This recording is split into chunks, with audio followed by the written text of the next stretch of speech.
Today is Monday, October 20th, 2025. I'd like to open the regularly scheduled meeting of the Allenstown, New Hampshire Board of Selectmen at 5:57 p.m. Start with the pledge of allegiance. I pledge allegiance to the flag of the United States of America and to the republic for which it stands, one nation, under God, indivisible, with liberty and justice for all. Board members present.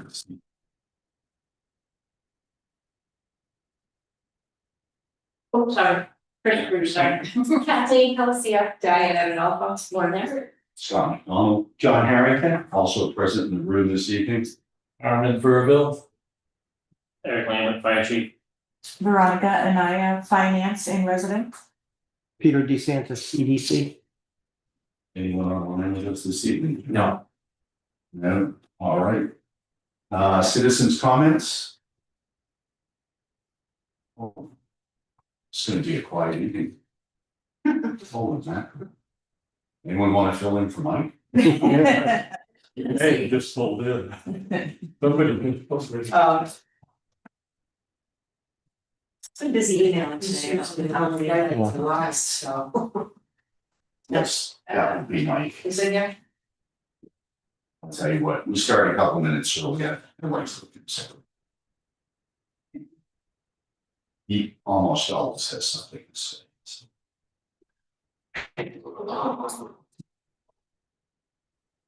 Right.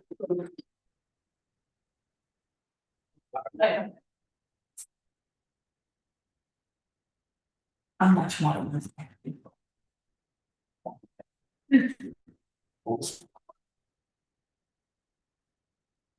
Record show Ryan taking joining the meeting. 5:59.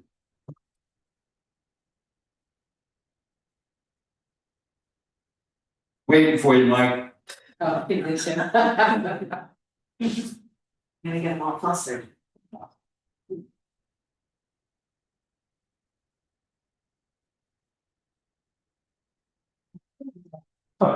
You know, doing a little bit of training. You able to do that? Yeah, that's nice. Yeah. Like, Change some. Citizens comments, would you like to say something? me, you're up. On the cars. Record show Mike Prestonello joined the meeting at 6 p.m. And it was only 3 weeks late getting published, but has anybody got their copy? Yes. I haven't looked. I thought we were strictly online now. They changed, and since the last issue, they changed the strategy. There's gonna be a Hooksin only newspaper delivered to Hooksin only. This 12-page issue. 16. This issue is devoted strictly to Allenstown and Pembroke. It's called Sunford Times. It is an online website that has similar copies of this information. So anyway, this is being 3 weeks or so old. I've already published most of these stories elsewhere, but they're in here too. Including one of the pure disposal.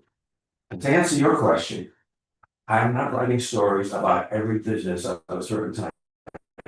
That's not my focus. My focus is to find business that are interesting and that people need to learn more about. When I learn more about them, then I pass that knowledge on to the residents. I didn't write when I did a story about the new hair salon. I didn't do a story about every hair salon in town. When I did a story about mowers and blowers, I didn't do a story about every repair business in town. When I did a story about Americans, I didn't do a story about every food service in town. So with Pure Art, the other thing I try to do is establish a relationship with business personnel. So when I go to the down on Saturday, I stop and I talk to Derek Sean about how the pilot program is going. Last week they did great. They filled up a huge trailer and had like a dozen barrels already full. People were still coming in about 2 o'clock. So that's working out well. hope. In the meantime, we consider maybe extending the contract with them. Because it looks like people are starting to get the idea that that's, even if they don't have 96 gallons worth of trash, they can wait 2 or 3 weeks now that it's getting cold and just store it until they got enough to take down there and get rid of for $9. So to me, that's still a worthwhile endeavor. The reason why I asked about that is because this is a new venture in town, just the trash, the changeover in how trash would be collected for different people. And I thought that that could be beneficial information to the resident as to which companies are serving the town. And so I'm gonna do that because my focus, as I said, is strictly on one business at a time. That's why I call it spotlight of business. Focusing on what I think is worthwhile business to focus on, especially something that's fairly new to town. Pure's only been in town for maybe a year or less. So that a back pocket of storage that I'd like to work on, but it's just a matter of finding enough time and energy to do it. To me, the idea is to promote local business, period. And when I find a business that's worth promoting, I do. I'm not getting anything out of it other than the enjoyment of helping that business and also helping residents understand it's a worthwhile business to go to instead of going to Concord or Manchester. Other thing is the craft fair at farmers market went swimmingly well the end of last month. We had with 24 vendors. They lined up 2 whole sides of the parking lot. Yeah. And it was a steady stream of customers. I think one vendor told me they sold out of all their product. So we got one more coming up next Sunday. So we're hoping for some good weather. So again, my focus is to engage the community by telling them about businesses they need to know about. And if I could use my writing skills to do that, good, I like doing that. To me, it's almost fun to go and talk to people about what their business is, because they were a business owner is much appreciates you asking them what their business is all about. You're taking an interest in that. And I think that's the important thing that we need to do in town is not just shop at a business, but tell them why you appreciate that business is in town. I mean, I occasionally stop at Bowlers and Blowers and talk to Adam here about how things are going with his business. And say, oh, we just started doing roller coasters. You know, this little thing like that, you kind of pick up, you just talk about what's going on. I go to Americans, so that the Chardonnay, what's new on the menu? Maybe I'll get a slice of pizza or a soda or something. So it's like the economic development, we want to help people develop their businesses. And if it means contacting them in person, so much the better. They get to feel appreciated and willing to continue doing business in town. That'll be all. Thanks, Mike. Anybody else for citizens' comments? Hearing none, we'll go right to our regular agenda. First up, our investment in cash management policy, and I'm Diane, I'm gonna watch it. Yeah, it should be. Yeah, so there were a couple of those, I put your copy and watch that copy. Yes. John would have one, so that's the corrected version, so we should be signing. You should check. Honestly, we haven't owned it Okay. about it, but I trust that Diane saw. If you want to talk about it, yeah, that's, I mean, you never read all, you highlighted the other, so long, then I think so. That's it. Right, I moved it to board. In that case, I moved it to board.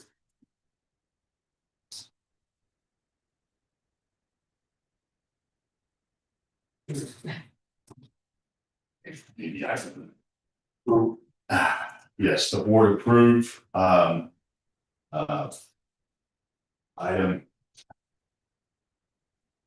This policy, POL-BOS-03, investment in cash management. policy. This is presented today. I'll second. All in favor? Tricia, Kathleen, I, Deborah, Laura. Scott, aye.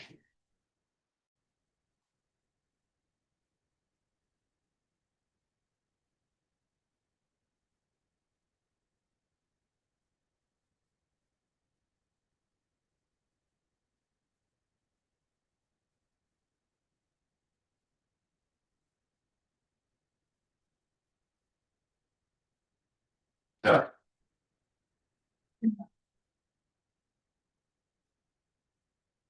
Building inspector, finance director, and admin assistant positions. John's got these numbers together for us.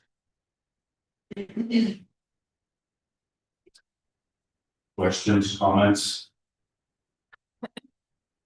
motions? So in your research of this, besides the numbers, you know, there's also the content of the work. And, you know, making a good decision about each of these positions would include considering, you know, the workload. So do you have any thoughts on that, feedback for us? Which position would you like to start with? Let's start with the first one, building inspector. Okay.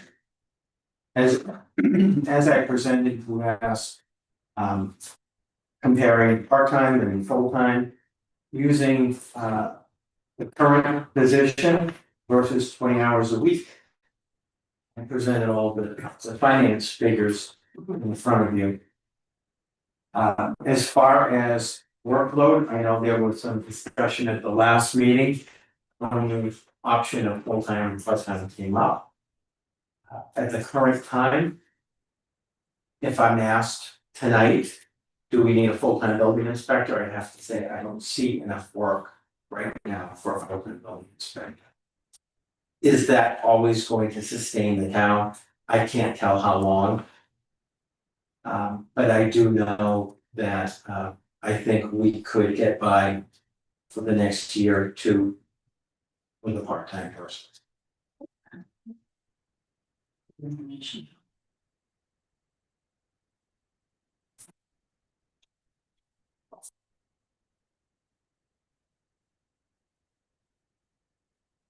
And then also, I guess we could do it with each one of these, the administrative assistant position, I see you gave us figures for both full-time and part-time. That one is a bit different. I didn't anticipate, nor was I told that our family service department would be as busy as it is this year. It does. My only concern with going part-time with that position, it does serve many purposes. Primarily right now, our family service department. And if we were to go part-time, most of that person's time would likely be filled with family service work if this trend continued for any length of time, which would negate their ability to assist anywhere else in what that position provides now. I'm not saying we can't. I just want to lay out how it would be utilized if the trend continues. I had asked about looking at if this position went part-time, getting a separate person for welfare, just like 2 days a week. That's how we had done it for many years. I consider that. Given our recent hire of a multidisciplined admin assistant with welfare blended in. My strong feeling is I think we need to be very careful when we hire someone else in that position. It's very difficult to come in with no experience and ask them to work with this clientele in the way that they have to, with the multifaceted problems that they present with. If you have no background in doing that, it really puts you up against a steep learning curve. And I think I learned a lot from our recent hire, that it does make a difference in who you're able to hire and bring in. I'm less confident about a 15-hour position a couple of days a week, that I'll find somebody with that kind of experience willing to work for those few hours. One of the suggestions I had made when I left here was that, you know, welfare being a human service position really is better blended with a position that might normally be human related, like human resources, benefits administration, you know, more that type of person. Then you're more likely to get somebody with the skill sets you need, you know, people, person-to-person communication, confidentiality, all those different things. So that's something to be considered when looking at trying to get the right person for the position. You know, it's hard for a numbers person to also be a people person, Correct. you know, so.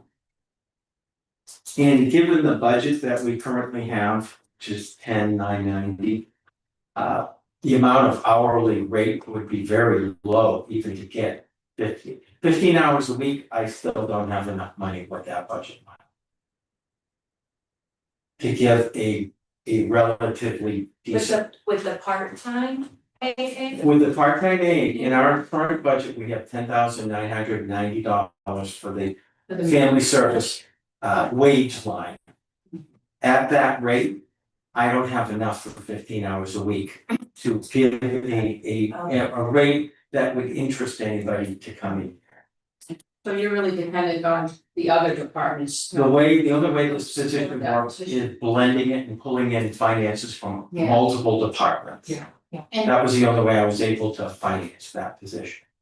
the New Hampshire Local Welfare Administrators Board, we've been having discussions about creating certification programs for the welfare administrator positions because we do find that this turnover happens a lot. People come in, towns. burnout, I would. Well, you know, there's a few things, you know, town consider it the redheaded child, stepchild position of the town, so nobody really wants to talk about it, they don't wanna deal with it. They don't realize the depth and width of the RSAs that you need to understand, and a lot of people think it's just RSA 165, but there's so many others that are connected with it. What you see in other professional municipal positions like building inspectors and that type of thing. So, you know, that's something to be weighing in there is that, you know, it does require somebody with a skill set that can really understand, you know, reach out and search for the right RSAs that you're answering to, the different agencies that you're associating with. There's a lot more to it. than It's people often want to been a admit. misunderstood position and, you know, not to use your phraseology of the stepchild you don't talk about. My experience is that people just assume it can really be anybody walking in the position and you just have to listen to people and fill out forms. There's so much more than that. And there is a lot to know, a lot to learn, a lot to consider when you're doing a job.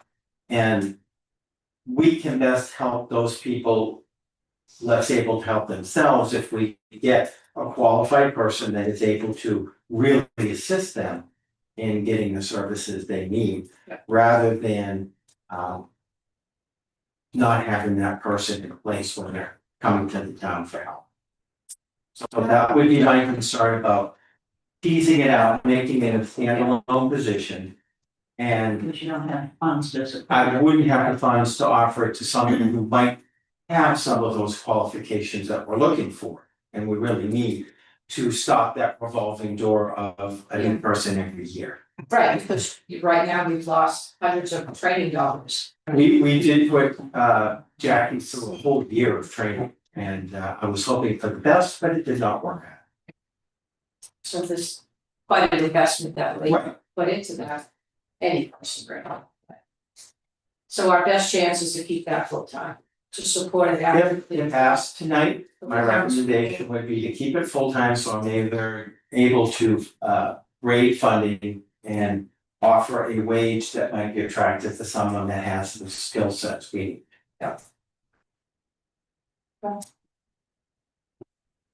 And you did see a new position listed there. My intent was to show by changing the building inspector to time, I'm able to utilize some of those saved dollars into a position which I brought up prior to this, but really needing a part-time person to be a facility supervisor to help manage our physical assets. To meet the contractors, go in, let electricians and plumbers in when repairs are needed. Meet with contractors for roof issues, the variety goes on and on and on. I'm unable to devote that much time, especially with as many buildings as we have spread over the area we do. It would be helpful to have a 15-hour person, no more than that, just to be able to have access to the buildings, start to learn the physical makeup of the buildings, and be able to assist me in managing them. So by going part-time with the building inspector allows you to fund this job. If the boards. So two part-time jobs, no benefits, no vacation time, no insurance. I mean, that sounds like a win-win situation to me, because benefits are pretty expensive. So we can get the work done. It allows me to spread our Yeah, resources out a little bit more. yeah, that's a strategy, I think. I can support that. And then the final position, which, I'm sorry, do you have one question? oh, sure. Would it be possible when hiring for this facility supervisor that we would look for somebody who could assist in the building inspecting area? I would anticipate that if we put the right people in the right positions, that they would work in tandem. Yeah. That's the whole way this organization works, where it has to be a team approach. There's not one person that can do it all. Sure. So, my goal with any hire is to make them a team member and we all pitch in, or I would imagine them working closely together. Yeah, I was just thinking about, in the future, if we get some new projects in town that require the building inspector to have more increased hours, have somebody in the facility supervisor position. With that skill set. I can see that happening. I'm not a proponent of siloed positions. I think everybody needs to cross-train, know what everybody else is doing. Yeah. Veronica? I just had a comment as a human resource department. Part-timers still do get vacation, sick, paid holidays. Part-timers do get all that. I just wanted to make sure that, Thanks, but they don't get like insurance and all that. no, Okay. no, All right, And it's a prorated. correct.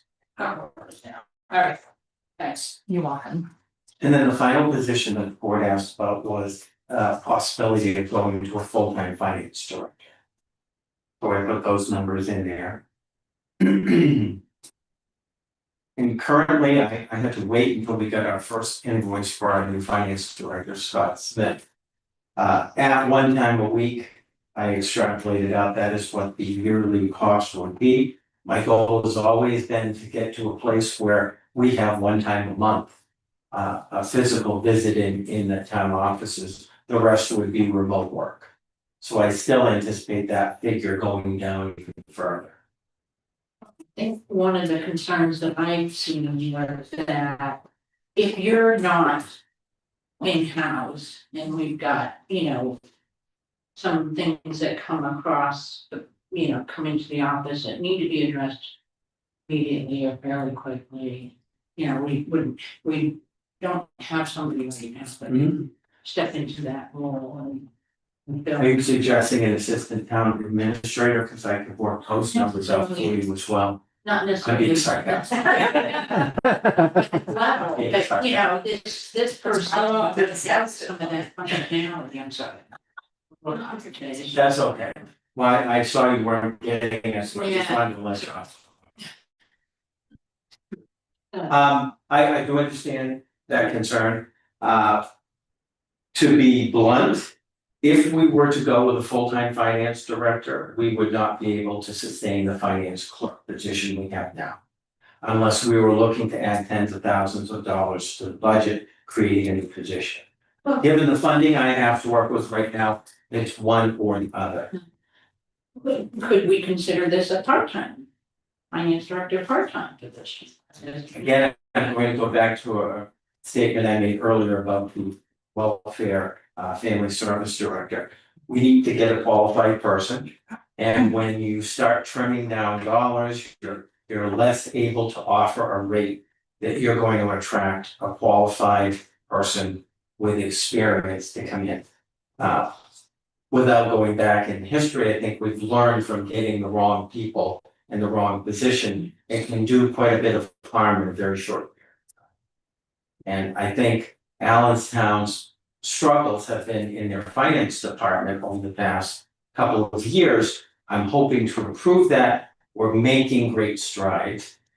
We have a qualified person in place right now who understands the community, has some history with the town, and is growing at a good pace. And I'm gonna point out Veronica Anaya, she's really come a long way. She's taken a year's worth of training. She's done a very good job. And I would hate to lose that kind of history in our organization for the sake of bringing in a finance director, which in my opinion, if asked today, I don't believe we need a full-time or part-time. We need a very part-time. Having that independent person outside the organization also gives a fresh set of eyes who comes in, looks at our finances, is able to see things that perhaps I didn't or Veronica didn't see, and pick it out very quickly.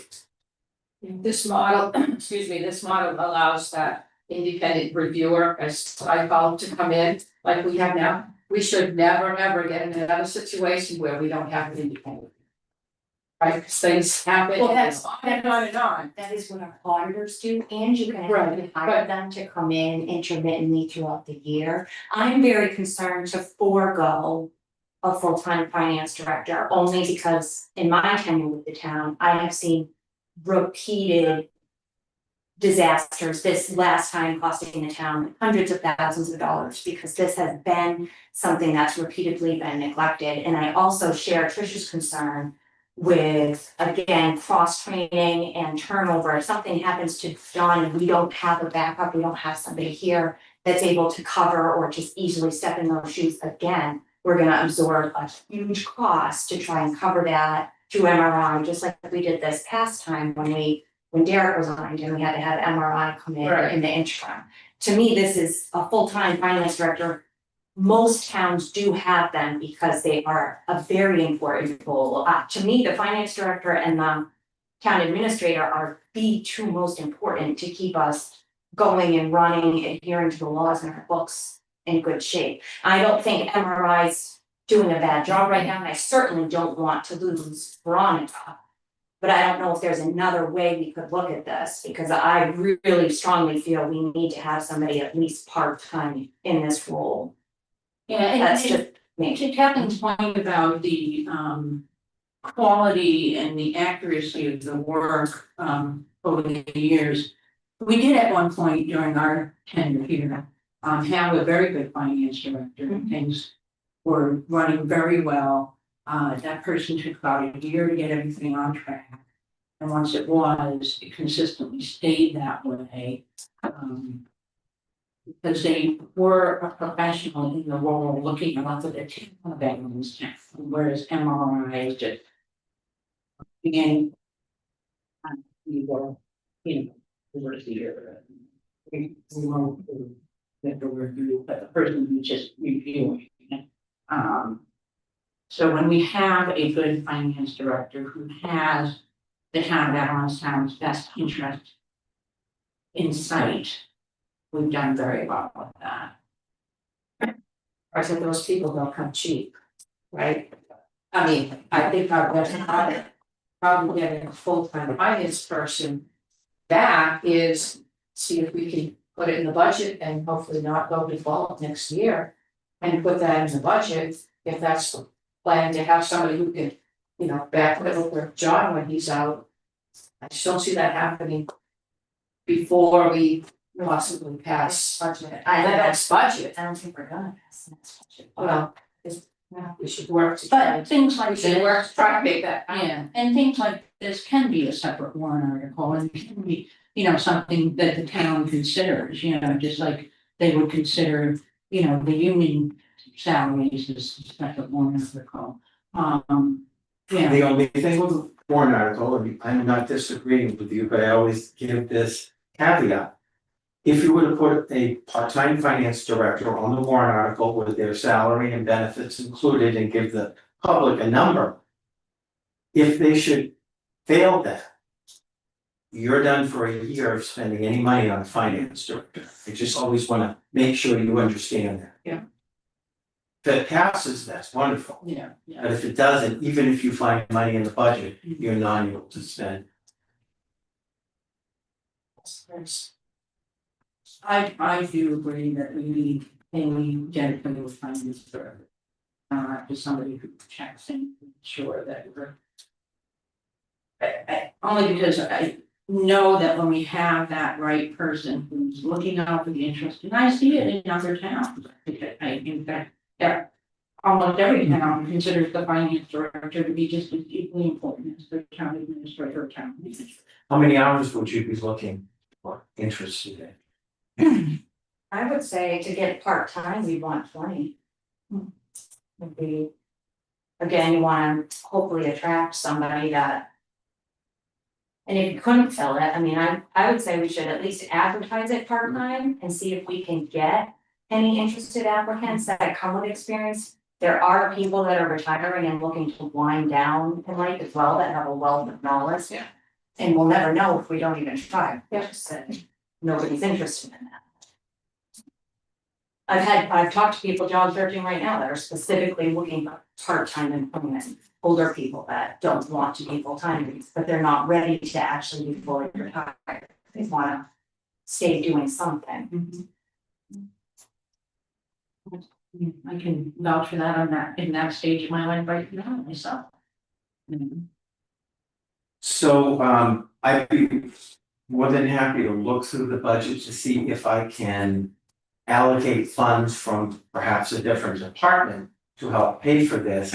If the board is in agreement, we want to retain our full-time finance clerk at the same time. I'll have to find the funds somewhere else. That would be my preference. I certainly do not want to lose Veronica. I know that you have gone above and beyond and been hugely instrumental. But essentially, I know I'm not supposed to speak, but this is considering my position, am I able to speak or no? Go ahead, just please make it. Certainly. By doing that, you're taking responsibilities away from me. And I understand you guys are thinking it's gonna help, I'm learning and I love the learning. The person we have right now is amazing. I learned so much in the month that he's been here. So by you taking stuff away from me, then my skills go down. And I don't, I don't wanna see that happen because I thrive off of learning. If you stop teaching me, I'm bored. I'm not, so. The only piece that I worry about is the family services. You wanna keep me? That's gonna go.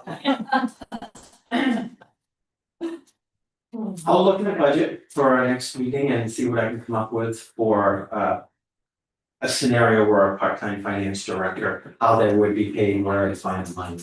Okay. Thank you.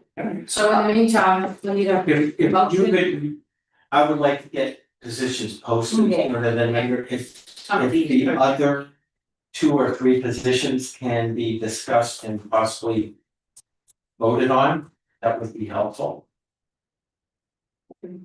I'll make a motion to change the building inspector role to a part-time role. What was the hours? 20 hours a week. So I make a motion, Up to 20 hours. a okay, week. to change the building inspector role to up to 20 hours. At a rate of 40 an hour. Mhm. Up to 40 Okay. an hour. At a rate of $40. I'll second that. Diane, we need an effective date, that's why. Well, I'm kind of looking at you, John. given that our current building inspector has given a 90-day notice, his last day according to contract is December 1st. So, it could be posted, There's solstice. applicants could be interviewed, but the understanding would be there would be some kind of lag time before a start date, and if they were good with that. But we could post it now and start advertising, With the start date no later than December 22nd. or that's the week of Christmas, All right. probably the next Yeah, Monday, Okay, just for a clean start. okay, the money out. Processing period and all. That's certainly possible, You know. work that with the current building inspector. Yeah. You would second it, right? Yeah. Trish, I have a motion in a second, yeah. all in favor, Tricia. Kathleen, I. Diana, Laura. Scott, While we're on building inspector, with the savings from that position going part-time, is there any interest with posting for a facility supervisor position up to 15 hours a week? yes, that's a separate motion, right? Yes, I make a motion to create and post a facility supervisor position. With a rate of 29, no more than $29 an hour and no more than 15 hours per week. I'll second that. all in favor, John. Kathleen, I. Diana, Laura. Scott, okay. a multi-department admin assistant. I think based on the discussion we had, our best shot to fill that with the right person was to leave it full time. Do we need a motion for that or? Mhm. Oh, you. Make a motion, I can do it all. Whoever, I can do it, but. Oh, I'll do. I make a motion that the multi-department position remain a full-time position. As it currently stands. Is that right? I'll second. all in favor, Tricia. Diana, Scott, And I will come back to you at the next meeting with a proposal for a part-time finance director. Thank you. thank you, thanks, John, for doing that number crunching. But by John and Evan had put a lot of numbers together for us here concerning Oh. rental space. Yeah. Yeah. The town. That's our next subject. Questions on that, it's kind of cryptic, I didn't. I gave you a fuller packet with the comparatives that Evan had pulled. We both agreed there's nothing quite like that building, so it's very hard to find comps to it.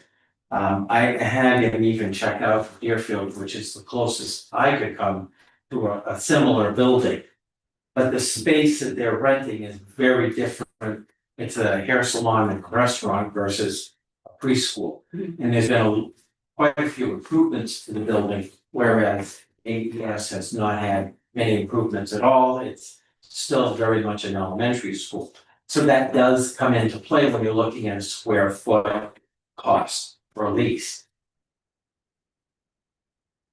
The range should be in for a building of that size in the $14 range, but he felt there was no way we could get anywhere near there. So he gave a range of $8 to $9.50, which I started at the lower end of $8, and you can see where the monthly cost is coming That's what they're paying for a year. a month. That's a month. Well, right now, they're for the whole year. Well, if you go back up to the $2,500, which is what they're paying per month, this is all per month. 61 cents, yeah. So I saw that, so that's a huge, that's roughly taking what they're paying a year, a month, they're not. Yes, oh, I'm sorry, I didn't understand that. Yeah, like that at all. So that's why I kind of did two sets of ranges, so you could see how quickly it builds up. If we're not even at $1, and it almost doubles the monthly rent. Yeah, I just wanted to give you the perspective of, I don't even know if we can be in the range that Evan proposed. without causing, No, I don't think we can. I don't think there's any way that their budget would be able to sustain that. No. Again, my concern for this particular enterprise is not making the most money they can. It is making sure that Allenstown taxpayers are subsidizing the SAU's presence in the building. Do we have any idea? I know it's been tough, like because they were there this past year, they've been the only ones separating, those fixed costs. But does 30,000 a year seem like they're actually covering their costs of being there? tell that summer was very difficult. They haven't been there a lot of time. School just reopened a month or two ago. We're just now getting into the heavier interchange student season.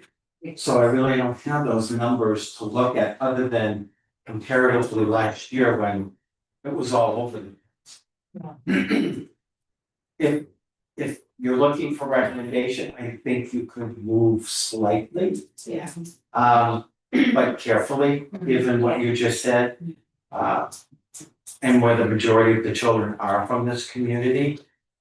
You wanna be cognizant of the pressure, but maybe make a slight change. In the upper scale, not the lower scale. We're in a year lease with them. We're in a lease before we can give notice, at least the 26-27 year, school year. So we're in one more year, and then the board will have the ability to make a decision to let them know, according to the contract, I believe it's 60 days prior to the contract end. Yeah. That we wouldn't be renewing. Talk about at what time would we, so if we, let's say we, agree to the rate now. They approached me looking for a new rate because they were in the middle of budgeting. Right. So whatever rate the board would come up with, I would relay that to the SAU. They would put that in the budget. Just wondering at what point would we be able to review that? Let's say we did decide on something now. In a year from now, would we be at a point where we're reviewing it and deciding? Like us, they do their budgets annually, that would be the time to review. Yeah. Mid-year, probably not, They're probably gonna be the only ones in that building for most of this winter. probably realistically. So we would have a clearer picture of their expense to the town after this. The only thing you need to really look at is electricity. Heat is either on or off in that building. I would not rely on heating costs as a good indicator of how much they're costing the town. Because that entire building is being heated. Sure, that makes sense. But If right now. we were able to separate their heating usage out very specifically, that would be a better measurement. Right now, we're heating the building. Yeah. And they're getting heat as a byproduct of the heat of the building. And right now, for the electricity, they're the ones. They're the only ones using any electricity, so that would be one measure, but that's kind of hard to base an annual rent on just electric use. I understand, but it gives us a clearer picture Yeah. if after the school year is over. Yeah. Even if we got all those bills, I mean, you can prorate it by the space. Yeah, Pool exactly. area or Exactly. something. Yep. Just make it end of that. That could be done. I don't think the whole year just that. Yeah. Okay. Wish I had more information to share with you, but that's about the best we could do. I mean, they are getting the best space that they could possibly need because it is already a school, but because it is school, you can't charge them out of the space, that would be just not productive at all. Recommendations. So they're currently doing 30. I would recommend that we go up to 35, just as at end of this next year, once we get those numbers, it's better to go up as incrementally as possible. I was thinking like at least 10%. See, You're like, hard. yeah, I would say 35 and then. When we look at it again that way, if at that time we're like, okay, we really need to be at 40, we're not hitting like a large increase all at once. And if at that point in time we look at it, I don't think that they will be significantly under, but if they were, we could always go back the other way too. We could say we've had a chance to review, we've got a better understanding now, we got a full year's worth of heat, electricity, we prorated that by the space you're in. Any way you look at it, even at 35, I mean, that's. they, yeah, Yeah. I mean, it's like unheard of, they're not gonna find rent like this anyplace else. But most of our kids come from 56% of the Yes. kids from Dallas Yeah. now too, so. And I wanna be helpful to them, again, I'm not Right. looking to make a profit, Right, I right. just feel comfortable at 35. Yeah, we're not putting an extra burden on the taxpayers, hopefully, we really don't have the definitive numbers. So at $35,000 a year, that's $2,916.66. So we could round it to make it easier. Just do 2,900 a month as their rent to them? What you're thinking, or are you gonna round up the other way? That's 34,800. Okay. Yeah. So Okay, they pay 25, so you're proposing going up to 2,900 a month. Yes, that's not a big. yeah, Would you like to make a motion? I do anticipate that things are gonna get more expensive. Yeah. Yeah. So I would make a motion that we adjust the rent to the SAU for their portion of the new Allenstown Town Hall from 2,500 a month to 2,900 a month. I'll second. All in favor? Trisha, Kathleen, I. Yeah. Nora, Scott, aye.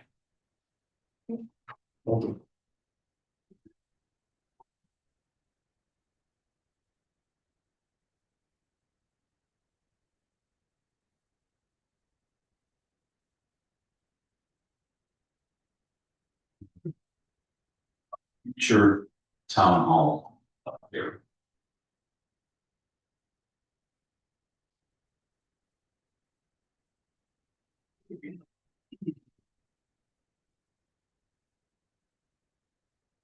Not as many updates this week, it was a rather quiet week. I was able to get access cards programmed for all of the preschool staff, so that they all have key cards now. The director's in the process of gathering up keys so that they will have entry from the front door and the side door. The proposal is to put a security keypad at one of their back doors on the parking lot side. So they will all be able to enter and exit through the back area. That way they can use that entire back parking area for their staff. Leaving the front open for residents once we finally get over there. I'm trying to put these processes in place now, so that when we don't have to change it over again. And that also removes the need for them to go through the interior part of the building to get to their classroom space. They can enter right and be right in their area. I think Peter has taken over doing research for all of the interior glass doors, talk to vendors, get some quotes from them. We have another meeting coming up. Thank you. Where we will discuss requirements from the fire inspector on what kinds of doors we need in the interior. He's proposing possibly making them all fire rated doors, where the plans initially just called for interior blocking doors, not fire rated. If that is something he feels necessary to move forward with, it might raise the cost of that overall part of the project. The HVAC vendor that I met with, he's got his proposal pretty much done. He's waiting for final numbers from equipment manufacturers to put a final number together for us, the different components, so that we can have an accurate number. Yeah. Once that's. So we won't have that for tomorrow afternoon. I haven't heard from him yet. He was waiting on a few more vendors to get back. Oh, alright. So Sue, will you remind me, John, the key card entries are they're set up for the interior door? That's something. exterior doors, there's only one interior door that's set up currently, which is the furnace maintenance room that had one existing. once the interior doors are put in, those will all have heat swipes as well.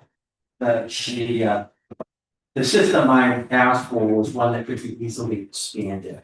So that as we add doors and we feel we wanna heat swipe, we can just add it and it adds on a door to the system. It grows with us. Yeah. Depending on our need. So I know you don't have all your estimates and you're still kind of in the throes, but it's to the best of your knowledge, does it look like we're still gonna be able to accomplish everything we need to for the 400,000 that we have to work? I'm hopeful. I won't give you a definitive answer on that because I don't know. Yeah. I'm hopeful, given that everybody is trying to be cost conscious, we're only doing what we need to make the building functional. The primary goal right off the bat was for me to secure the building, as I explained. We've accomplished that. We're moving forward with getting estimates on the interior doors. That's moving along.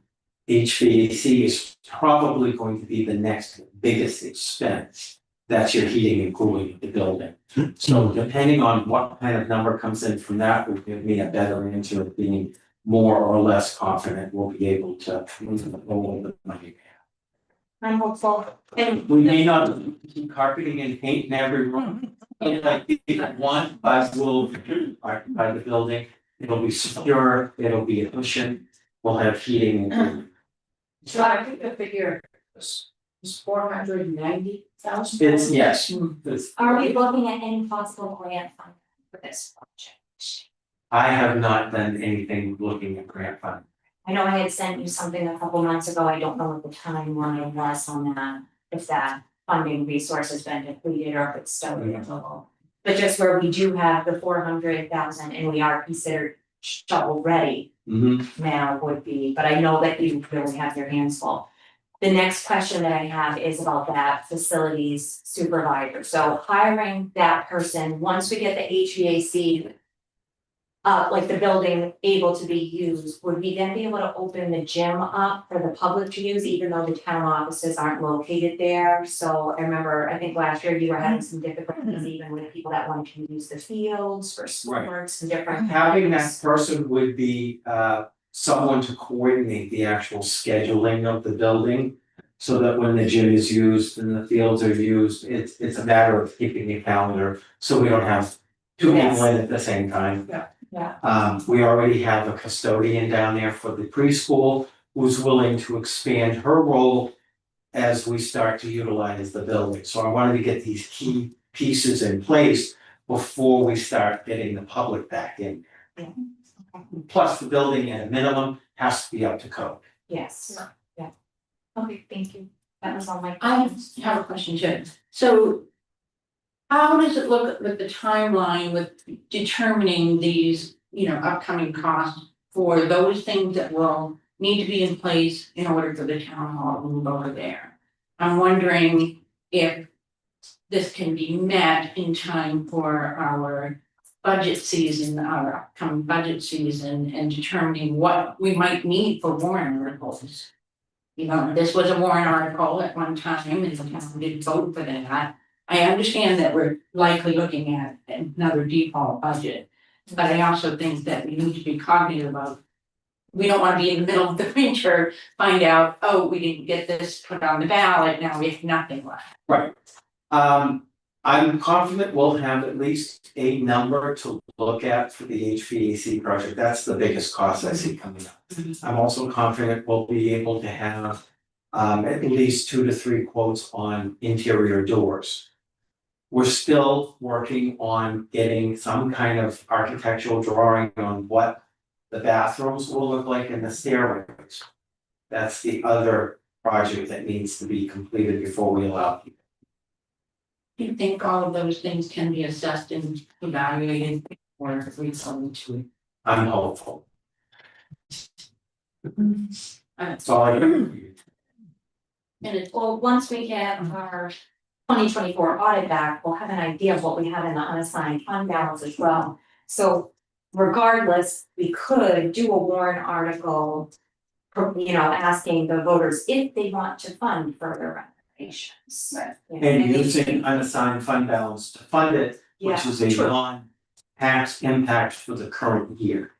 But I always like to specify, be careful when you're wording your warrant articles when you use unassigned fund balance. It is no effect on this tax year, although those dollars were raised with taxes at some point. And we wanna make sure we maintain a certain level of funding, Correct. we don't want to Yeah, leave. There's a range you can go through, DRA will let you know where you are. But it really depends on if we're going to utilize any of those funds, what's the 2024 articles. That's scheduled for December. No, Right. Last time I spoke to Scott, we were looking into the new year. Because we were supposed to be, we were scheduled for what we had. And then that situation happened, and then let's go with sometime in November. But nobody ever locked it in. So when Scott reached out to try and find out what's going on, the audit company said, you guys never picked a date and we're already through the new year. So we are possibly looking into January. Which doesn't help what you're looking for. thank you for that information. You're welcome. Going back to the facility supervisor, is there a thought about them, some component of their responsibilities being for project coordination, just, in general for the town? I don't see why not, that they could be an asset to be Yeah. helpful in whatever project's going on. Again, I would repeat. My vision is to have the building inspector, code enforcement officer work in tandem. If need be, with the facility supervisor, if they can. Lend their experience to each other, I don't see why that wouldn't happen. I do value blended positions and having crossover, but I also think there are times when we need certain people to be known leaders in whatever Right. aspect. Cetera. Yes. Thank you. I think the fire chief had wanted to speak for a minute or two. Yes. Three things for, beginning of it, Eric Lambert, Fire Chief, is, first of all, the roof was completed on Sunday, they came in one day, which was amazing, and they placed the roof, so it's all set. Solar panels will be going back up hopefully this week, for the sections they took off. So they did a great job, doing it, I have to say I was quite surprised, so it's good. One of the things. We had our first, and Ryan's here just as moral support for the training grounds. We've taken in our first, well, I should say our second set of revenue and completed almost our second set of classes for the training grounds. We just buttoned up the doors and stuff this weekend. There's still some work to do on the inside, but that will come in time as we go along with the help that we're getting. Just kind of doing that a little bit, so we'll get it done, but it's done a very good job right now as coordinating classes. Next step in working on our departmental training, so. You wanna offer anything, Ryan, by all means? We're gonna be over there quite a bit often in the month of November, and it's just open to the public. If they wanna come and see what the training is like, because what we do in Allenstown is we're in a very unique position where I am a state staff, fire and EMS instructor. It's also great for people in town if they want to come and look at fire service. We're in a very unique spot. We're one of the only few fire departments who have this opportunity to help people in our community get into this field, and also we could do it for a lot cheaper than what they'd be required to. And it's a good place to recruit our own people to come help the community. I have a question, are you guys reaching out to the school, like the high school, to offer that? Not at this point. If the high school was in town, obviously that would change the game a little bit, but once we get it once we get a good training ground developed, and once we have a good training facility, we have a cadet program where they're more than welcome to come and observe and become a cadet in the program. And because we're in a certain position, we can fast track them into actual fire jobs. So we're working in tandem with FireMed. I'm their lead fire instructor over at FireMed, so it kind of keeps it in-house as well. So as long as we continue this process, it can be very beneficial for the town and also the town folks. And the more training we do in town and with our mutual aid partners, it just develops a better response for everybody, and we can do it in a way to help our community build up. Thank you, Ryan, for that. The last discussion to have is if you, I'm not sure if you guys saw the proposal that came forward, it should be in your email for the forestry truck. We did have an incident where the side of the truck was damaged and the mechanical director, John Satterelli, actually came to me and said, this is not the first time we've had it. There are some scratches from brush fires because we go out in the woods.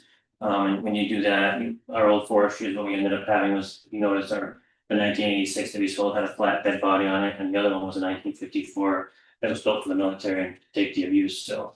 But this one's a little bit different. It's a 2020 forestry pickup, and the bed does see a lot of abuse by people climbing over it, equipment being banged on it, branches scraping along the side of it, so. With the incident, we did get an insurance quote to replace the bed, for 2,000. The repairs was $3,672.80. Minus our deductible was $2,672, which we have received a check for. I did speak at length with Primex. Does it make sense for us to continue to repair if we have more damage, or does it make sense to change that bed to a flat bed that doesn't have any fenders? It has dynaplate boxes and make it so it's reducing our risk for more incidents. So with that being said, the cost that I'd like to utilize from our emergency services revolving fund to pay the difference of changing the bed out to the actual diamond plate flat bed with the diamond plate box on it for the tools to be anchored or to be held in is $3,462.20. So essentially what will happen is if we authorize that expense, when the final bill comes in, you will see the PO pay the total bill with the offset from insurance, our deductible as those costs. So we're looking for a motion to be allowed to use those funds to replace that bed. What are the available dollars in that revolving fund? Right now there's $626,000 for the last note. So I think we have plenty of funds to be able to do that. Current skid comes off, goes right back on the new flatbed too. Yep, yeah, so basically what Platinum Truck and Equipment has the bed reserved for us over there, waiting to see if we're gonna do it. And they wanted us to actually move everything over, anchor it down, send it back our way, so it should be more than a couple days. Was very cautious about sending the truck out with the state burn ban, the way the conditions were, but I think if we get this approved, once snow starts to fly, we're gonna have them take care of the work, so that makes more sense. Any further questions, folks? Comments? Any motion? I move that the town treasurer be instructed to facilitate a payment of $3,462.20 from the emergency services revolving fund to Platinum Truck and Equipment LLC for the expenses of surgery to fire apparatus repair. I'll second that. All in favor? Tricia. Diane, Laura. Scott. Thank you very much. Yes, Tricky.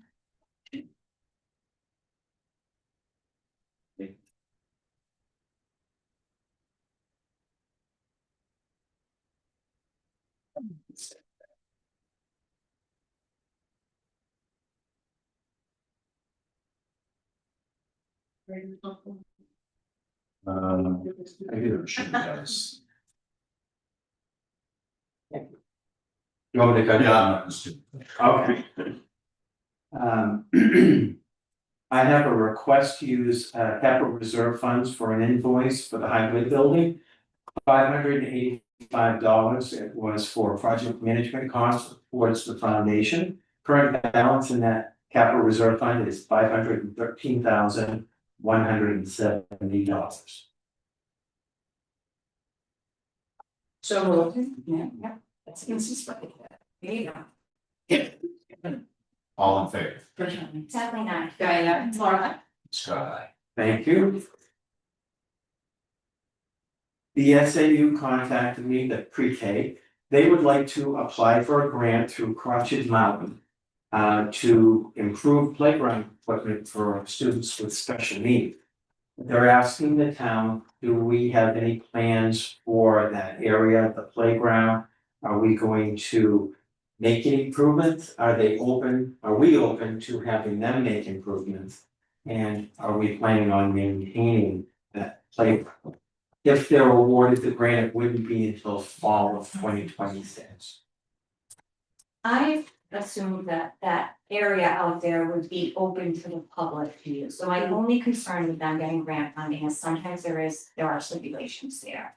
Where they may have to limit the use or have to monitor it a certain way. And I think it's great to be able to add the playground equipment and to make it better, but I would be concerned about any liabilities or limitations that are. Let me go back to them, get more information, ask about stipulations or limitations of hurting it. And I'll bring it back at the next meeting. Thank you.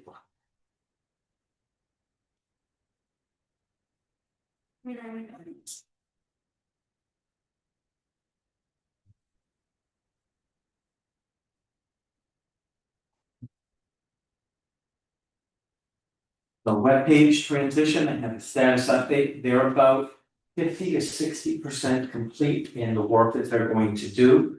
I've been updated, our input is limited substantially because we chose the free for a better term, just transition to a new format. The only thing we have any input on is if we want to change any of the photographs, which would be the photo on the landing page, which is currently the Allenstown welcome sign, or any of the photographs in any of the other pages. We would have, like, the information or structure, any changes we make come with a cost. So I just wanted to update you on that. I've already gotten a scheduled date for the first 3 people to be trained on the new system. And we have limitations of groups of 3 only, but we can have multiple training sessions. So I'm starting with the 2 heaviest users we have now, which are Michael Merritt and Michael Frastinella. And you got my email, I hope. Yes, I did. And schedule the 3 of us, myself and those 2 gentlemen, to learn the new system so that they don't have an interruption in what they do. And then anybody else that's interested, under the town staff who wants to learn how to use the webpage, can come forward and we'll schedule more training. Do you think you're gonna have issues with only having such limited manipulation of the website? Do you think that, About the way it looks, yeah, like right now you said you can only change pictures, do you anticipate there's gonna be much more that you think you're gonna want to change, or do you not really know until you start going through this training? don't know because the format's so different. We're really going to learn the ins and outs of how to navigate in this new page structure. I mean, the landing page is so different. Yeah. What I've been told by them is it's much more user friendly. It's much more intuitive than what we have now. I'm relying on that to be an improvement for the public going forward and using our page. Okay, my concern is that things are streamlined and easy to copy, our old page was so cluttered and people. That's what I'm being told. I'm again hopeful that that's what we're gonna find. But it sounds like to me, it's just during this transitional time, there's a limit to what we can change. Once we're trained, then we start making changes that we want to make. Right, but the overall look and format is pretty well set. You're buying a box, Yeah, Yeah. like that cookie cutter, yeah. Yeah. right? But I think again, that lends itself to the usability being. I think anything over what we have now is going to be an improvement. Yeah. It's been a long time. John, what are the days and hours of the training? I haven't gotten that. I'm just trying to lock in the dates right now and give you more information later. I do want to make one other comment on that. Outside of the scope of the standardization of that, how the overall look is that we are buying. I do want us to keep in mind that we are branding ourselves well across those pages, not just that people can click from page easily enough, but that there's a uniform look that, consistently tells a person that they're on the town website. Any changes that would be made that we can make would be from the board. Suggestions can be brought to you, but if you folks agree to make changes, they'll be made. nothing outside you would approve. Okay. So if there are any concerns that you'll wake up and see a picture of, you don't know what on it, that's not. And finally, I included a packet of audit findings that I received today from the auditors. There are 3. One of which was forwarded to the library trustees, or 2 of them, to look at. All of these are very doable. I've reached out to Scott Smith, our finance director, for the 2 that concern the town. One is uncollateralized funds, and the other one is stale dated checks. Stale dated checks are pretty straightforward. If you've got checks sitting out there that have been cashed and they're still on the books, we need to look into that.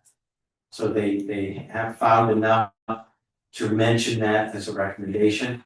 The collateralized funds, uncollateralized funds, has to do with the way we have our money in our bank account.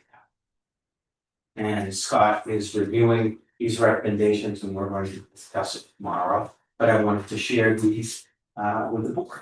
They'll be part of the final report. I got these today early. So all in all, for recommendations, not bad. Yeah, no, not bad. Not bad. But these are examples where our finance director will be making sure that. Right. Quality control is there. Correct. Yeah. And one final item, something to think about, and I'll have more details at our next meeting. Donnie, Chuck, and Christine Della, who are working for us on one case right now, which is the St. Jerome Pine Haven, that is still going on. Just updated me on what our costs are involved with this case ongoing. And I want to bring it to your attention, at some point you may want to consider the outlay of legal funds and the overall final benefit of continuing this case.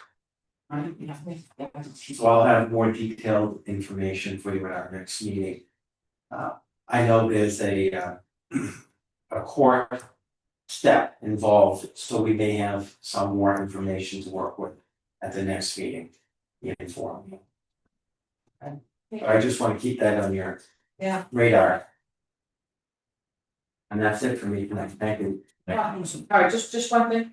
Kevin, can you give us an update on the library project you're working on, that's starting something? Oh, yeah, so it's a nonprofit, it's not actually anything to do with the library or the town or municipality at all. It's just a private group of citizens that come together, form that nonprofit. And they can engage in seeking out grants and fundraising activities through that nonprofit status that the library cannot. So there are a slew of grants that I see posted on a regular basis that are geared towards only nonprofits can apply for them. So most libraries do have a Friends of the Library. Oh, okay. But it's not anything through the town, it's completely Separate, right. it's just the citizens of the town.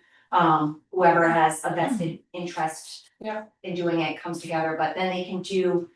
What I'm really excited about is they do a lot of things in community building as well, so a lot of their fundraisers and activities tend to bring people together, help neighbors meet neighbors. While they're working together to raise the money to support the library. And so then. So then they would make donations to the library? Yes, and so the librarian does sit as a member on the Friends. And the library trustees and the Friends group talk together, so they know, like, the library would be able to say, we only have a budget of $76,000. We'd like to have a story time, but we don't have the staff, we don't have the money. The Friends of the Library then could say, okay, we're gonna hold a couple fundraisers, we have volunteers who are gonna come in and do the reading, and they could take that over. So they do work in conjunction, but it's completely volunteer. Okay. Good, thanks. Yeah. All right, got some paperwork here, the usual, these are signatures, there's a bunch of them. First one just needs my signature, it's notice of intent to cut up off of Deerfield Road, 28 acres. The logger is Hodgkinton Forestry. I'm here. Don't those normally require entire village to sign? Is You it? have to sign real small if you do. It's at the bottom, yeah, all five people. Yeah. Oh, I'm looking at the space sheet. Yeah. So I signed corrected, the money's been paid, $5,624.50, the guy is anxious to cut. So. There's no motion needed. Oh, Would you sign? You just sign. all right.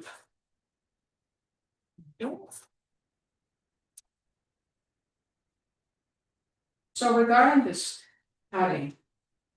Does the state oversee that? I mean, at what point does somebody say, no, you can't cut any more forest? That's, I don't know if that's a forest.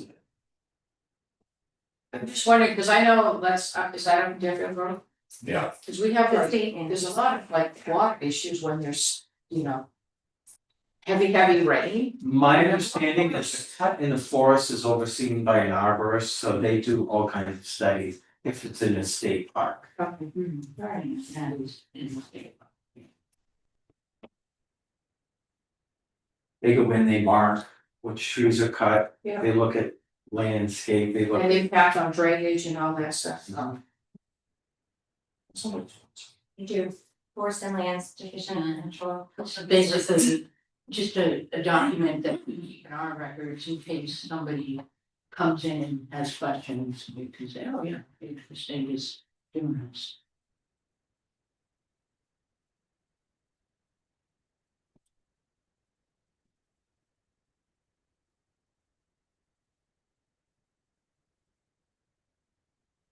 before that gets back to me, the next is a purchase order. This has to do, it says new municipal building, this has to do with our future town hall, correct? Yes, Yes, it's what we already approved. is this a lot? Yes. Yeah, this is previously approved an expenditure out of the capital reserve fund. Now you're just seeing the invoice with the purchase order you need to transfer. I move that the board sign the purchase order for All Safe and Lock for their work at our future town hall. The invoice is $10,193. And board approved, sign, I'll second that. all in favor. Tricia, Kathleen, I, Diana, Laura, So.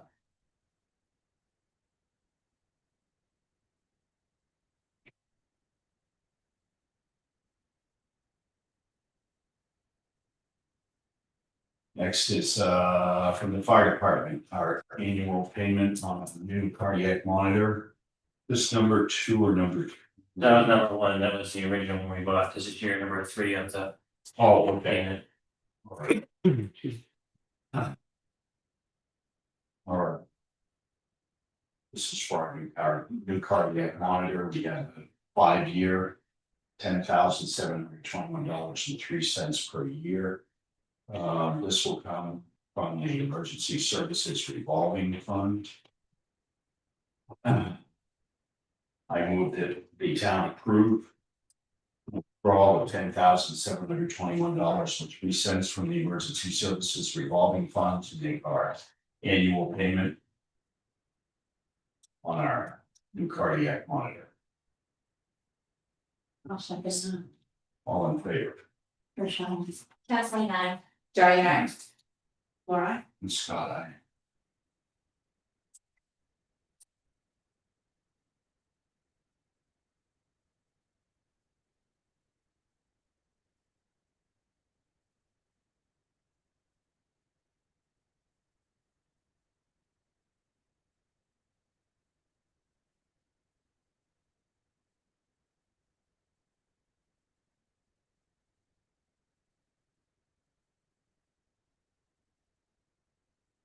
Next is a personnel action request. This relates to the the fire chief concerning Michael Bowen and their promotion.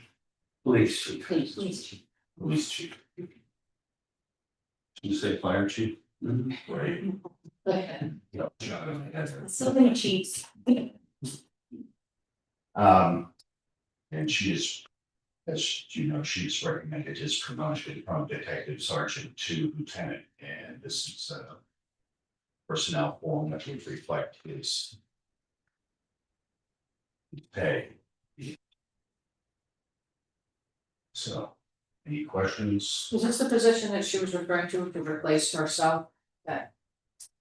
Yes. Okay, alright, That was my understanding. okay. And my only question is, I know when she came before us for the raises for her department, and I'm not opposed, I agree that this position that Detective Bowman deserves an increase in pay. But is her budget, everything looks okay to be able to sustain that? I know she was really walking the wire. When we I did- think she will be including all of these position increases on the new budget. She'll be including them in the new budget, which may or may not fit. But her current budget is okay, she should be able to sustain it. As it is right now.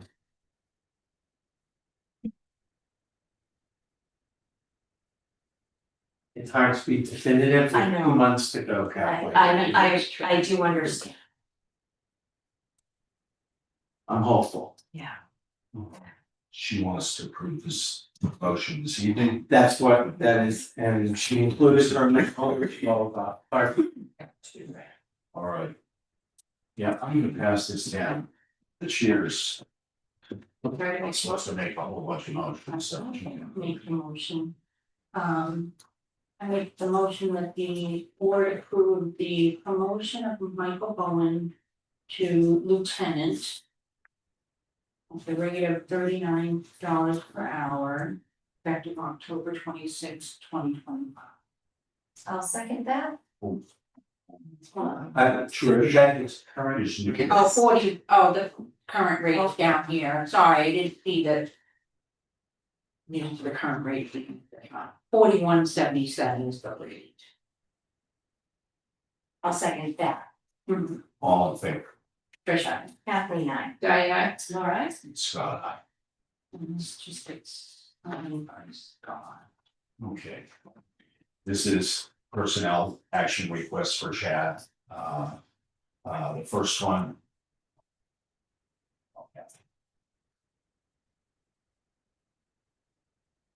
Okay, so. Can we have some back information on this?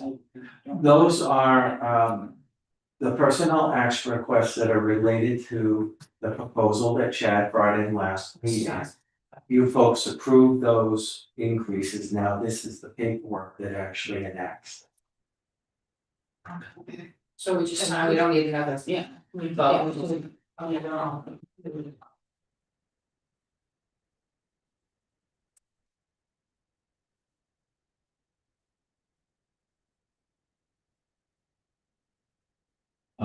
While I'm signing, Let me go on to that, and all that. what do we have? Other business? Did we do, yes, so for other business.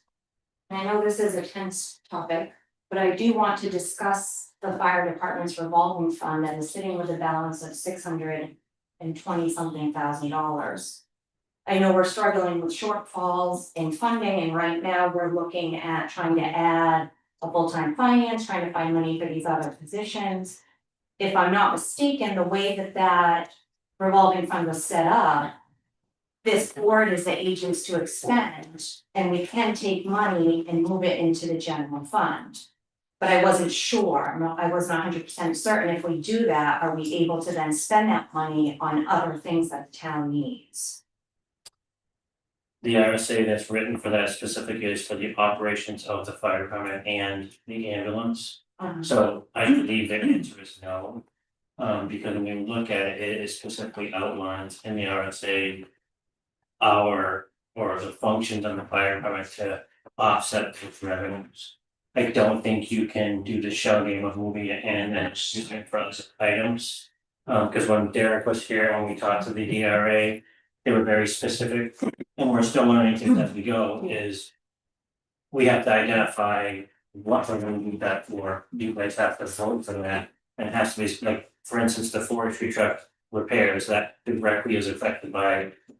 Yes, that makes sense. So was that something that came to light after the original proposal was written? Because in the original proposal, it says that 75,000 from that fund would be put into a capital reserve account. And that on a quarterly basis, the balance of that account would be turned over to the general fund. No, so in the original proposal, it says that that fund is actually a escrow capital reserve fund. So if you look at it, just like Tri-Town used to do, or whatever else most departments do, is the reason why there is $626,000 in that, and like I said.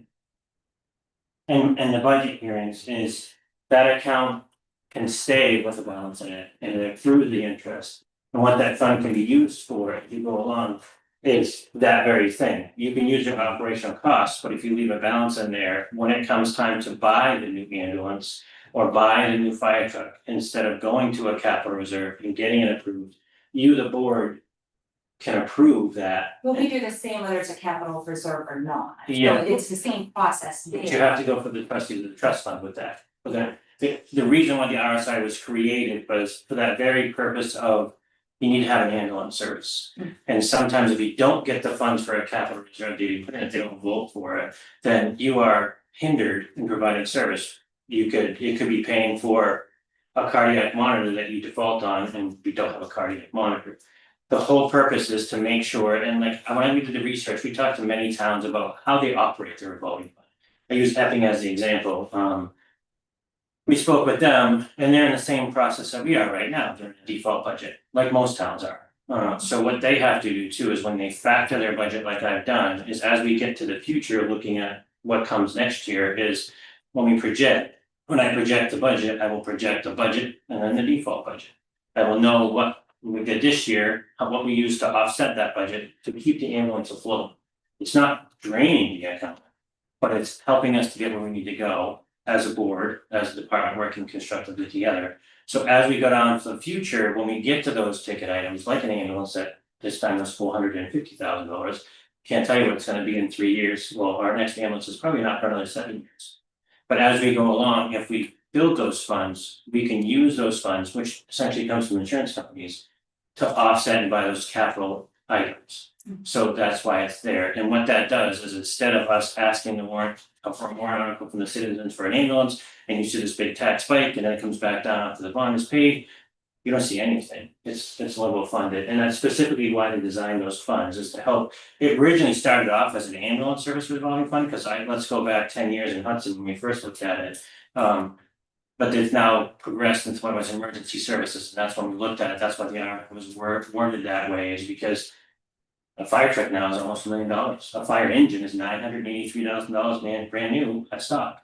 There's also a national shortage. There's a national shortage. So even if you bought used, the trucks like we bought, like a ladder truck was $300,000, 2006.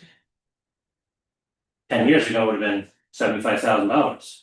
So as we grow and as these costs go up, that fund is designed for that to sit there. It gains interest, it gains revenue. If we have a surplus of ambulance building, if we have a good year with the ambulance building, now you have those funds in there that if a fire pump explodes, that's $27,000 to $30,000 to replace. Now you can do that. We also have a capital outlay line in the budget that we got there for the payment of the trucks. And that also is there, is that fail safe that says, well, we're paying for the ladder truck with it now. But is if you have catastrophic failure, that leaves that there.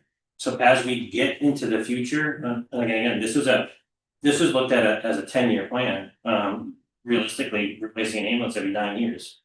Essentially, there's 2, so it's really, it goes longer than that. When you flip them, it's gonna go along. Yeah, but in 1 year, we have a balance of 621,000, and you're saying even a new ambulance, you take inflation into account, over 10 years of that, we would have be far in excess of what we need. So my point is, we have a lot of money just sitting here earmarked for just emergency services, where we have a whole other section of the town that is struggling to stay afloat and that we're struggling to provide services for. And I know, Rich, you had questioned the ability of us to pay salaries out of this line, but you provided me, I asked for some of the account information a couple months ago, and it seems like the withdrawals from this account are very minimal. So if it's there and can be used to support the fire department operations, why aren't we using this account more to pay? Has it increased since what I was? And basically, the last time we spoke about this, And I get that it's new when you're not sure and you're trying to save, I know that this can be perceived as Kathleen hates the fire department and is trying to take all their money, that's not the situation. I am just worried about the welfare of the town, and if we have one account that seems like it has all this money in it. Well, the rest of the areas of the town, I just wanna really look at that and see if there's a better way we could be managing this. There's two answers to your question, and that's very good, I appreciate the feedback, we did get the money from the separation. Right, so that number, and then when you look at our month to month revenue. It's not indicative of what's in the account, what we take in, so basically. The date, I think the last report I think I ran was, we've spent about, because we've approved the training ground at 130,000. Plus what happened tonight, so we've only spent about 131,000 on the actual operational budget when it comes to salaries, which you're talking about. So that's about 10%.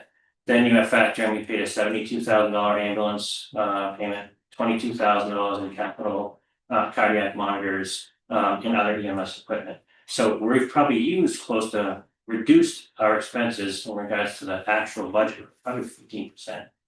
So we are using it. And the other factor to look at is we have a 22-year-old piece of fire apparatus sitting in Union 3 sitting there.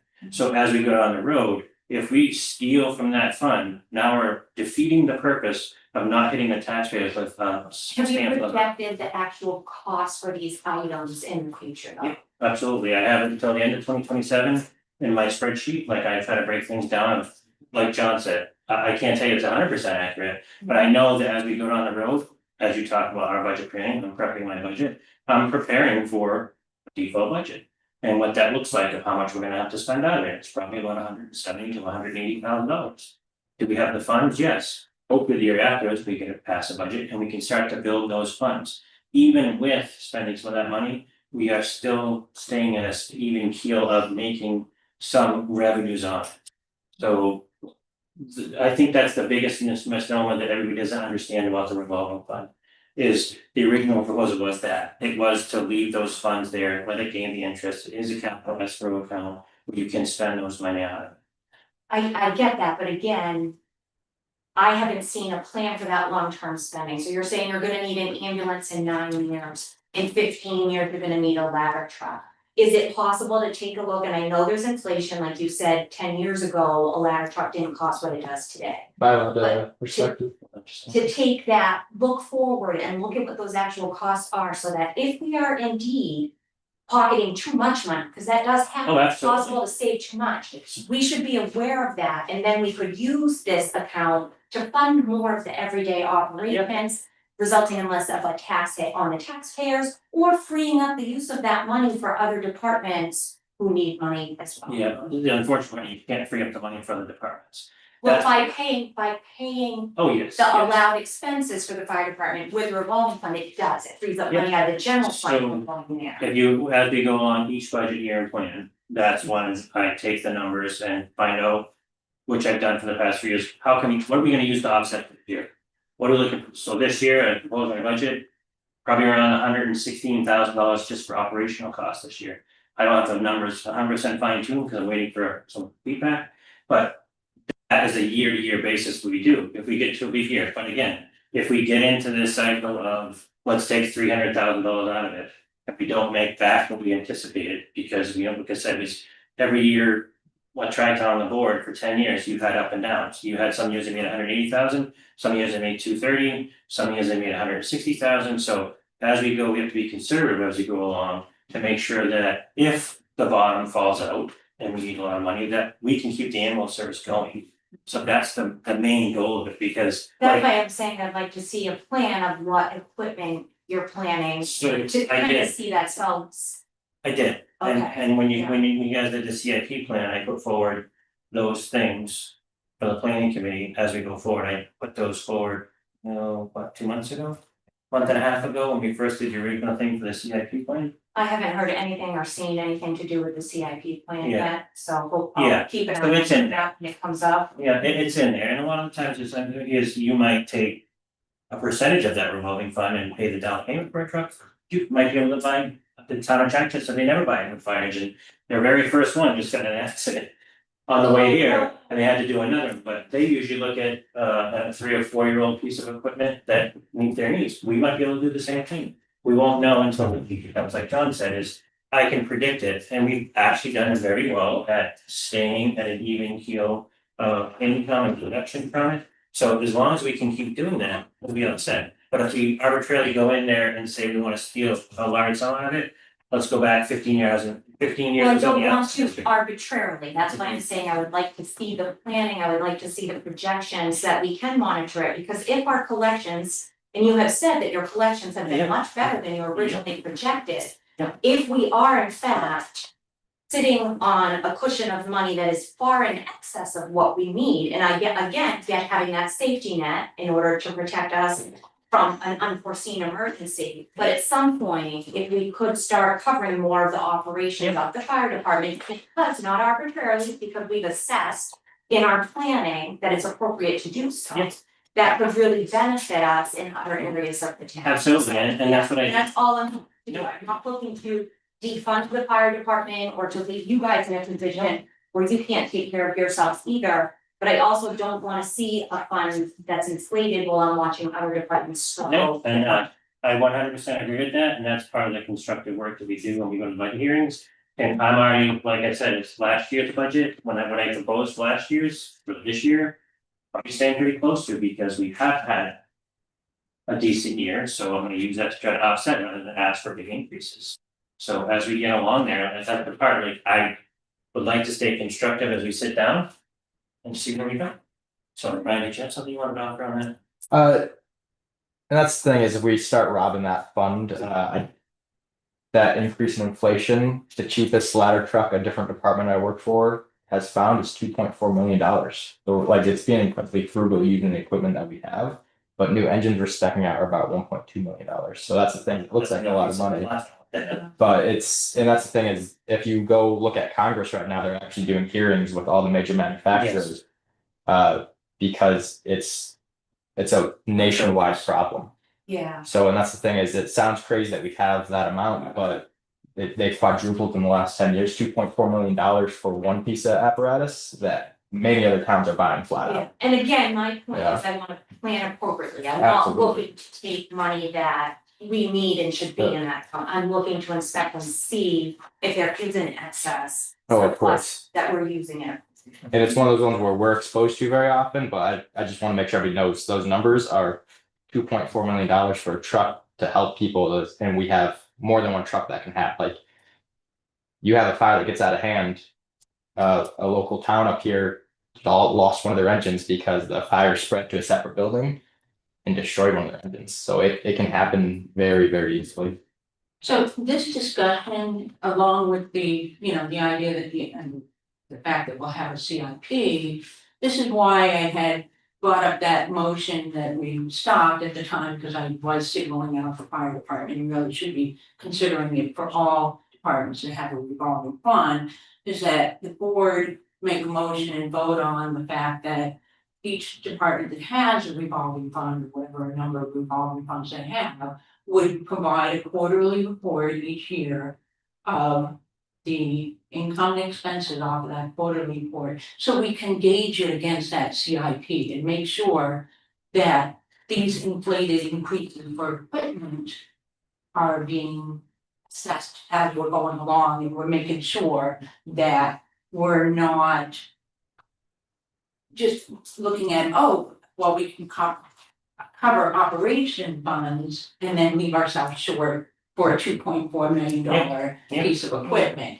So, And usually that's what I've done on a regular basis, before you guys got on board, I used to give reports on. Not so much detail, but an overall operation on what's happening. To go through and predict, like Ryan said, is to predict what a fire truck's gonna be this year. They used to factor on a 5% increase every year. Doesn't happen anymore, And that's also not even 3 to close. 5 years out, so you, Exactly. like, if you buy a truck today, you're not seeing a truck in your town or your community for 5 years. Yeah, 3.5 to 5 years.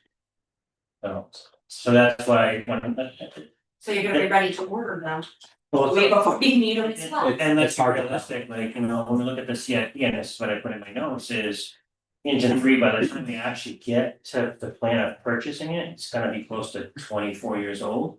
And then on top of that, is you're not gonna take delivery for almost 5 years if they don't correct what's going on, or you buy used. Do we coordinate with area fire departments on equipment purchases? Um, Do we like say, okay, Pembroke, you have the ladder truck, we're gonna have the pumper, or? We do, but it's also based on, you can't, under ISO, what you factor on for your town's insurances, what we talked about in the past.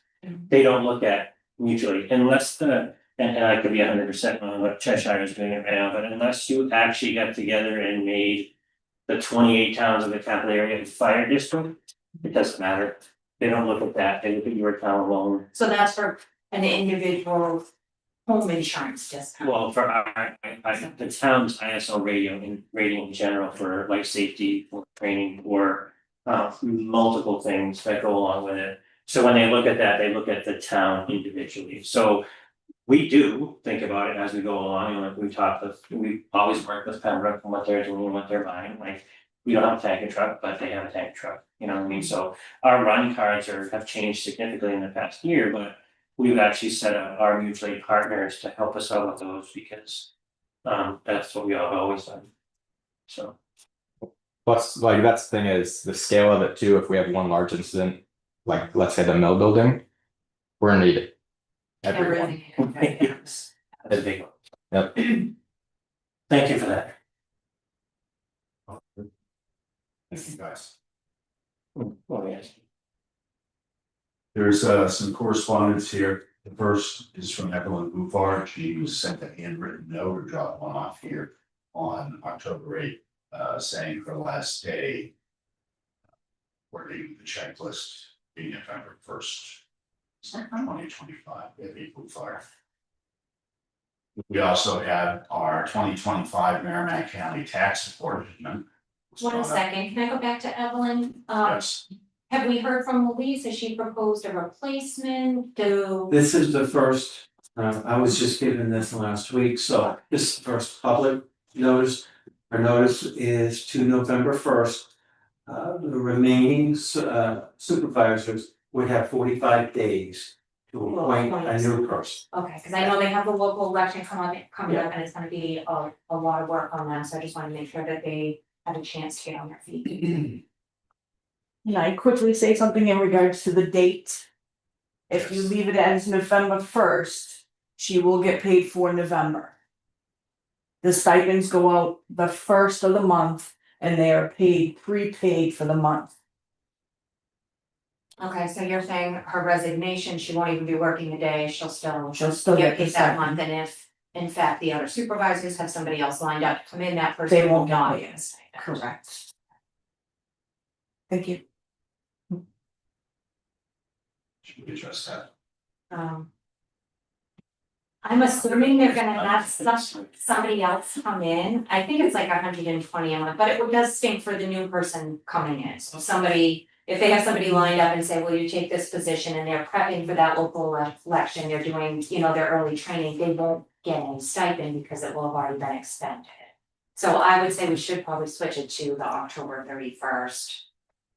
We don't know that they even have anybody in mind, but I would hope that they do.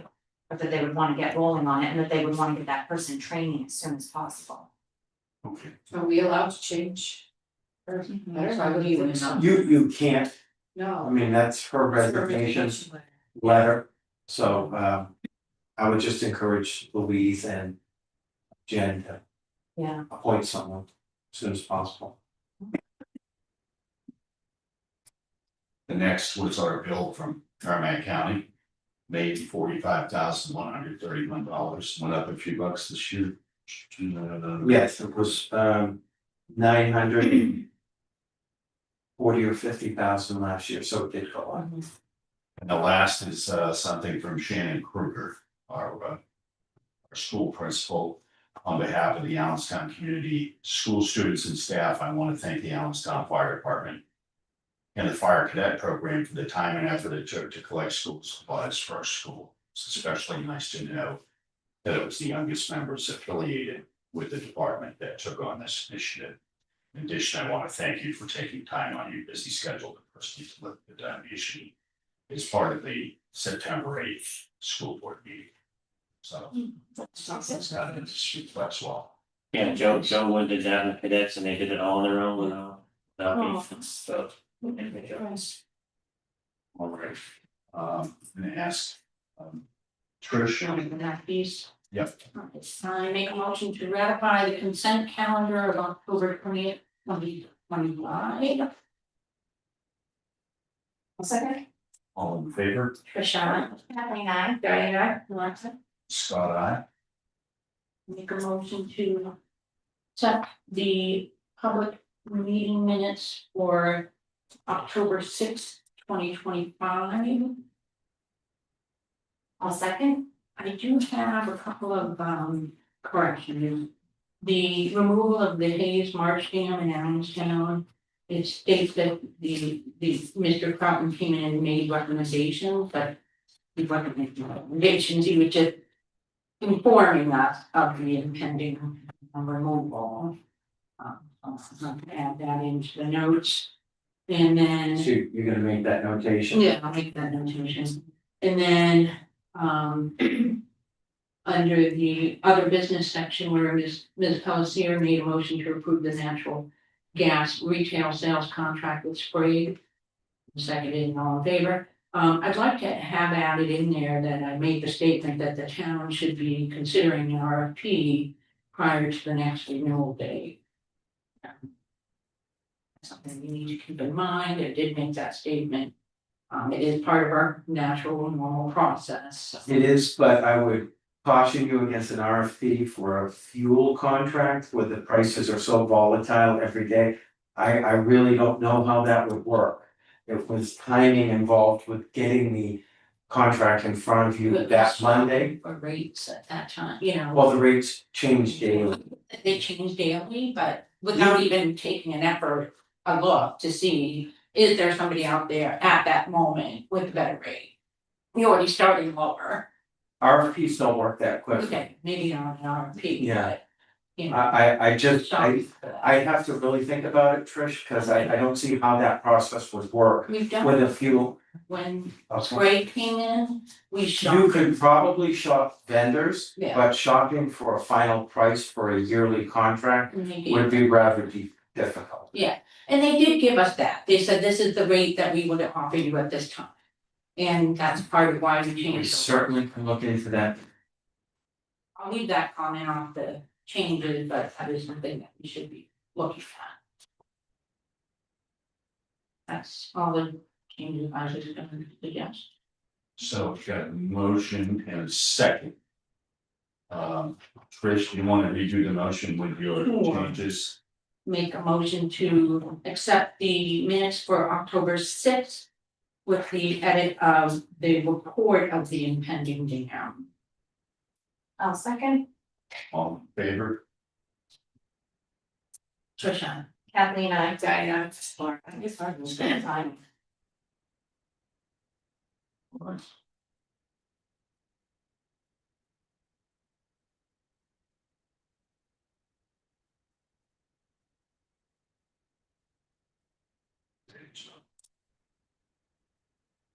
Sorry, my still on. I make a motion to accept the check manifest of number 171. Second, All in favor? Trisha. Kathleen, I. Diana. Laura. Scott, Make a motion to accept the town payroll manifest of October 16th, 2021. I'll second. all in favor?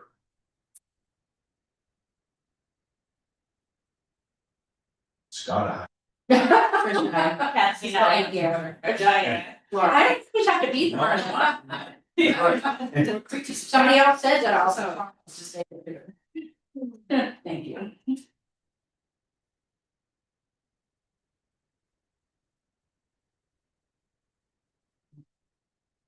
Believe there was a typo on my part, there should be batch number 171 and 172. I see I repeated the 171. Oh, So if you're willing to amend your motion.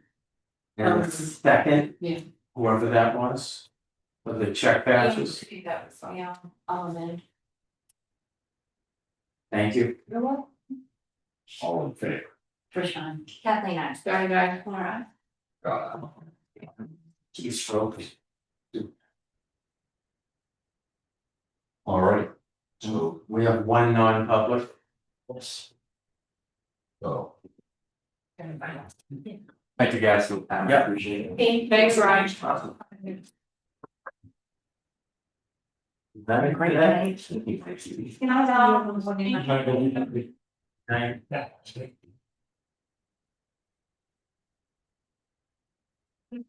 I'll let you make your motion and then that's anything. I move the board enter into a non-public session in accordance with the provisions of RSA 91-J:3, part 2A and L. No, just Dave. Yes, just Dave. All right. Just A I'll second. at 7:47 PM. Diane seconds, all in favor. Um, And I. Diane, aye. all right. Scott, aye.